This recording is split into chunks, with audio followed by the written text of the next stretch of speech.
alguma, produzir um trabalho imparcial, calcado em fatos que são, lamentavelmente, contundentes.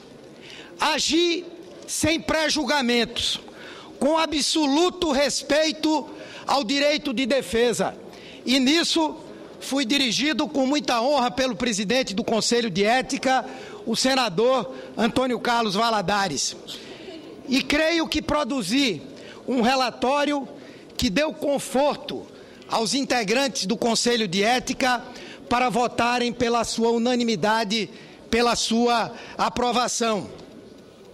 Nessa semana, o senador representado utilizou a tribuna para tecer críticas ao meu relatório, com todo o direito, com toda a justiça, até porque trabalhamos permanentemente com o contraditório. Classificou como ilegal, inconstitucional, sem respeito às normas jurídicas, muito embora a Comissão de Constituição e Justiça tenha aprovado pela unanimidade dos seus membros o relatório do senador Pedro Taques, que constatava a legalidade, juridicidade e constitucionalidade do meu trabalho. Qualificou Sua Excelência o meu relatório como uma peça de ficção. Chegou a me classificar como um romancista. Gostaria de sê-lo, mas não sou. E, em verdade, procurei tão somente expressar a realidade dos fatos. Em meio a isso, Sua Excelência produziu, e eu até entendo, pela gravidade do momento que vive, pelo sofrimento por que passa, algumas peças de retórica que são verdadeiras pérolas. A maior delas, sem dúvida, foi dizer que mentir não é quebrar o decoro parlamentar. Sua Excelência baseou-se na figura da imunidade parlamentar, na inviolabilidade do mandato, que, no entanto, só é aplicável para a situação civil e penal, por quaisquer das opiniões, palavras e votos. No entanto, a imunidade parlamentar, a imunidade material propriamente dita, não é interdito de juízo ético parlamentar. Portanto, uma das hipóteses de incompatibilidade com o decoro parlamentar é exatamente o abuso das prerrogativas asseguradas a membro do Congresso Nacional. A imunidade material, ou seja, a inviolabilidade do parlamentar em suas opiniões e palavras, é uma daquelas prerrogativas a que faz referência o parágrafo 1º do artigo 55 da Constituição Federal. A imunidade material, o direito de não serem presos, ou imunidade formal. No entanto, caso o senador se valha de expressões descorteses ou insultuosas, ou quebre o cumprimento adequado dessas prerrogativas, o uso da palavra se sujeita a medidas disciplinares. Valho-me aqui da palavra do presidente do STF, que dizia: para os pronunciamentos feitos no interior das casas legislativas, não cabe indagar sobre o conteúdo das ofensas ou a conexão com o mandato, dado que acobertadas com o manto da inviolabilidade. Em tal seara, caberá à própria casa a que pertencer o parlamentar coibir eventuais excessos no desempenho dessa prerrogativa. Continua Aires Brito: claro que o parlamentar pode incidir em excesso e até ser punido politicamente por falta de decoro, por algo que se apura regimentalmente. O ex-ministro Nelson Jobim conclui: inclusive os regimentos das casas legislativas prevêem a possibilidade de cassar a palavra pelo presidente se este entender que há acusações de natureza pessoal, etc. Mas isso está dentro do âmbito do parlamento. De fato, qualquer parlamentar pode mentir quando discursa. É um direito seu.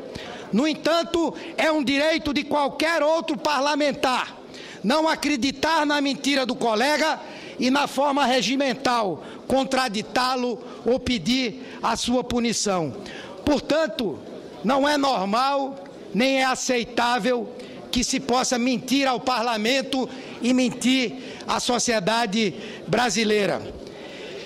E aí eu pergunto, já que Sua Excelência me qualificou como ficcionista, é por acaso ficção que Sua Excelência usou a tribuna do Senado Federal para dizer que a sua relação com o senhor Carlos Cachoeira era exclusivamente de natureza pessoal e privada e que ao longo de tantas ligações telefônicas só havia tratado de uma crise conjugal entre seu suplente e o senhor Carlos Cachoeira?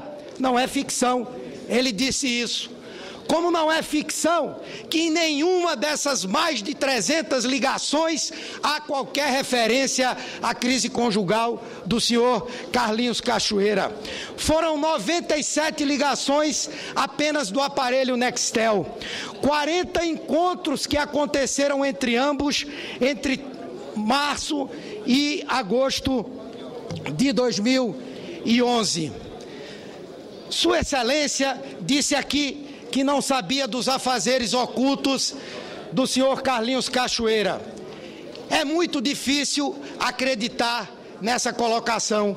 Sua Excelência foi Procurador-Geral de Justiça de Goiás por 2 mandatos. Foi secretário de Segurança Pública do Estado de Goiás por 1 mandato.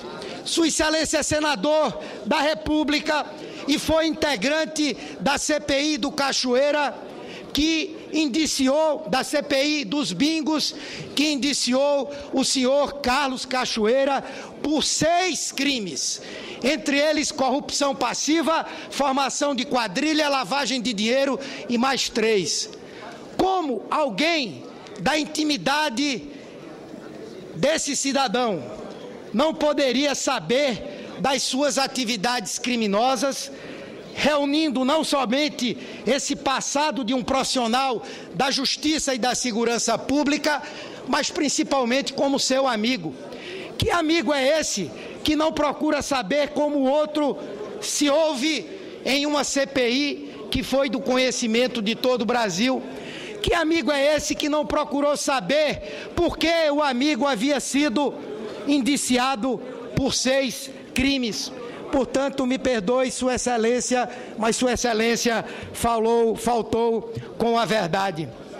Disse Vossa Excelência que nunca se intrometeu nos negócios do senhor Carlos Cachoeira, mas o próprio início do conhecimento entre ambos, travado em Goiás, quando Sua Excelência era secretário de Segurança Pública, foi para atender uma demanda do senhor Cachoeira, que queria a repressão aos jogos de azar ilegais em Goiás para afastar concorrentes.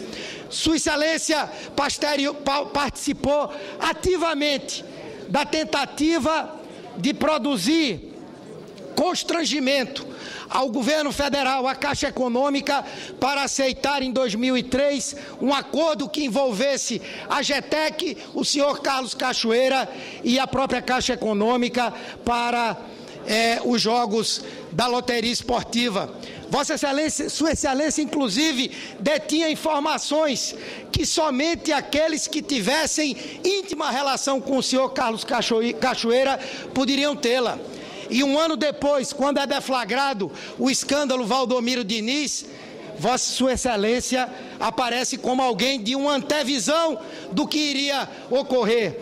E, estranhamente, ao mesmo tempo em que batia fortemente em Valdomiro Diniz e no governo federal, ele poupava inteiramente o senhor Carlos Cachoeira, na verdade, o corruptor ativo naquela situação, demonstrando que Sua Excelência não tinha interesse de atacá-lo ou travar com ele qualquer tipo de confronto.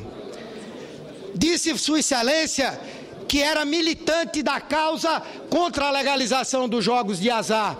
No entanto, no período em que foi presidente da Comissão de Constituição e Justiça, deixou durante 2 anos, dormitando nas gavetas da comissão, o projeto de lei de número 274, produzido pela CPI dos bingos, que tornava crime a contravenção dos jogos de azar, sem que indicasse um relator. E não se pode acusar Sua Excelência de não ser um parlamentar preocupado em que os processos andassem, porque mais de 1000 projetos tiveram indicação de relator e chegaram a ser apreciados pela comissão. Ou então, o PL 7228 de 2002, que também procurava transformar a contravenção em crime e que ele diz, numa conversa telefônica, que ele reconhece verdadeira. Cuidado, Cachoeira, que isso aí te pega. E depois, convencido por Cachoeira de que o projeto era bom para as suas atividades, ele diz, vamos ver aí, eu vou ver se pauto. Se isso não for utilizar o mandato para atender a interesses de um contraventor, o que será então, senhoras e senhores? Sua Excelência defendeu interesses de Carlinhos Cachoeira na Anvisa, no STJ, no Tribunal de Justiça de Goiás, no Ministério Público de Goiás, no DNPM, no IBRAM, no IBAMA, no DENIT, na Infraero, na Receita Federal, no governo de Goiás e em prefeituras de Goiás. E o mais grave, Excelência, o senador participou, inclusive, do processo de proteção do senhor Carlinhos Cachoeira. Há um diálogo que é o mais grave de todos. Quando a Polícia Federal simula uma operação policial para desvendar quem estava vazando informações nas operações de combate aos jogos de azar no estado de Goiás. Sua Excelência tem uma informação privilegiada, segundo ele, dada pelo de sempre, e diz ao senhor Cachoeira que vai haver uma operação. E, naturalmente, a operação não aconteceu, porque ela era uma simulação. E disse Sua Excelência que foi para jogar uma verde para saber se Carlinhos Cachoeira ainda continuava no ramo dos jogos. Esse ainda já mostra que o senador, no mínimo, desconfiava que ele estava no ramo dos jogos. Mas passou uma informação, senhoras e senhores, e vejam a gravidade. Se fosse verdadeira, poderia ter custado a vida de agentes públicos, policiais que poderiam ter dado uma batida e serem recebidos a bala ou num confronto. Isso é uma atuação temerária e que não é compatível com o exercício de um mandato parlamentar. Mais ainda, Sua Excelência auferiu vantagens que não são vantagens lícitas. Aqui foi dito, mas o que é isso? Receber um telefone Nextel é tão barato? Alguém pagar essa conta, 40, 50 reais, isso não é nada. Mas, senhoras e senhores, esse telefone foi dado a um seleto grupo de pessoas que compunham a alta cúpula dessa organização. Não estou com isso dizendo que o senador faz parte dessa cúpula, mas faz parte do grupo que recebeu e se comunicava por intermédio desses rádios, não para tratar de assuntos republicanos, mas sempre para tratar de assuntos do interesse dessa organização criminosa. Não é aceitável, sob nenhuma hipótese, que um senador tenha suas contas pessoais pagas por quem quer que seja, ainda mais por um conhecido contraventor e hoje sabidamente um criminoso. Portanto, isso também não é compatível com o exercício do mandato parlamentar. Deixar que esse contraventor pague uma dívida de $18 mil por uma mesa, que pague uma aparelhagem de som de $27 mil dada como presente, 5 garrafas de vinho a mais de $15 mil e uma geladeira e um fogão como presente de casamento de $25 mil.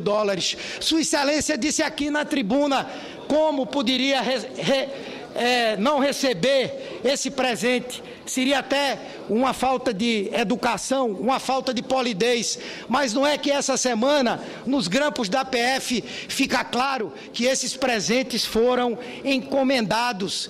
Eles não vieram numa caixa que surpreendeu as pessoas que o receberam. Portanto, são vantagens indevidas que são incompatíveis com o exercício do mandato parlamentar. Além disso, as relações perigosas. Sua Excelência recebeu, por mais de uma vez aqui, o senhor Cleibe Ferreira da Cruz, que tinha um alto posto nessa organização criminosa. Numa dessas vezes, inclusive não se sabe para receber ou pagar 20 mil, que também não se sabe o que são esses 20 mil, mas não quero nem entrar no mérito dessa questão, prefiro ignorá-la. Mas receber esse cidadão, que segundo ele veio trazer cabos de um sistema de som, que era um serviçal, mas que ia aos Estados Unidos com frequência e que trouxe inclusive um som para o senador. Ou então receber por 8 vezes no seu gabinete o senhor Hidalberto Matias, o conhecido Araponga Dadá, indiciado em vários processos criminais. Esse tipo de relacionamento é enriquecedor do Congresso Nacional? Ele é compatível com o exercício de um mandato parlamentar? Com certeza não.